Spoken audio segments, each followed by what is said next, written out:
Hello and welcome to the Zine Atheneum. So, for my final project, I determined that I wanted to make a digital library of my zine collection. Um, I have been a professional artist. Professional implies making money. I have been a working artist for the past 15 years, since I graduated from Syracuse with a BFA in illustration. And throughout the years, I've met a bunch of comic illustrators, artists, poets, what have you, that all have tried to trade work, create work that's easily accessible and easily exchanged, um, and really, say something with their artwork, do something activist related, add writing, um, collaborate with poets, all that kind of thing. So zines are a great way to do that. Um, Zines also are a medium which has been gaining uh, some traction with some special collections libraries and some independent libraries, just to have record of some of these great moments throughout history that have been documented with zines.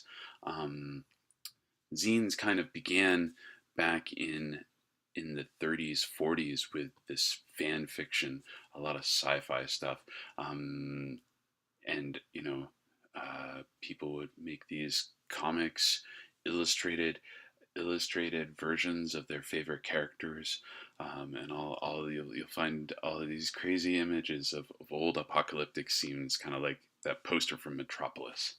Um, Additionally, during the late 60s, 70s, Trekkies ended up using zine culture, and publishing in zines and advocating in zines and having like Leonard Nimoy and William Shatner write in their zines.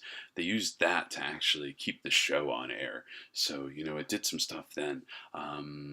They used it for some political stuff, during the civil rights movement, and during the 80s there was a lot of work put out, that was kind of politically driven.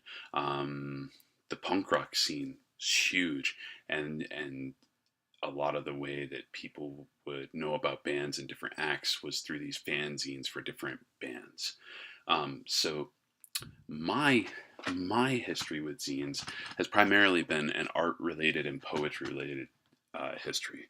Um, so, when building my collection, I was really thinking about the art objects that I had, but also thinking about these things as books, which ended up being kind of difficult, because, you know, in working with those simple elements in Dublin core, it seemed difficult to really categorize these simple books in a way that actually expressed what was in them. So, uh, in my personal zines, which I make, I have this range of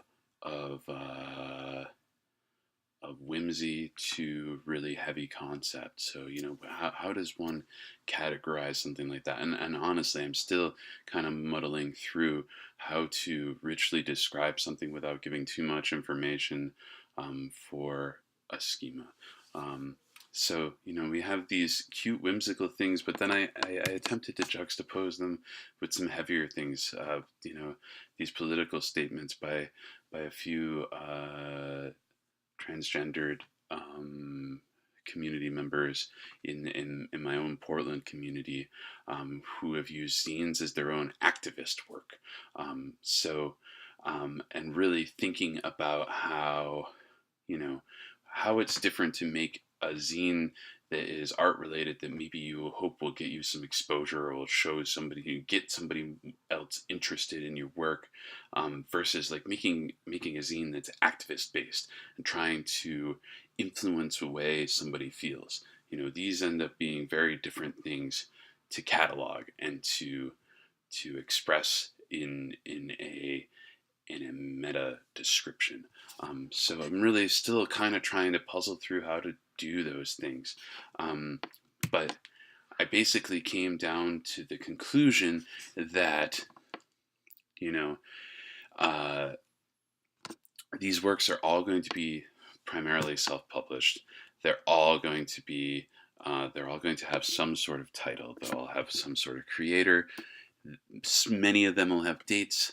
Some of them, due to their nature of multiple authors with multiple works, will have related works. Etc. So just kind of trying to think within this idea of what is it to have something that's self-published and then try to catalog it, and that ends up being something that is kind of difficult in the research that I've done too, in that many institutions will kind of treat these objects as an archive of objects. Like this is, you can get all of the Riot Girl zines in a box at the Fales Library at NYU. But you can't search them for content. You can't search them for you know the actual the actual subject that individual zines are about. And so I think that what has driven me in this project is really to try to get to that point where we can start to bridge that gap of, this information object that's self-published, and may have different authors and may have these copyright uh, problems, but still be something that we can look at and engage with. So that's my project, the Zine Atheneum. Please go on online and check it out. And toodles. Hope you all had a great semester.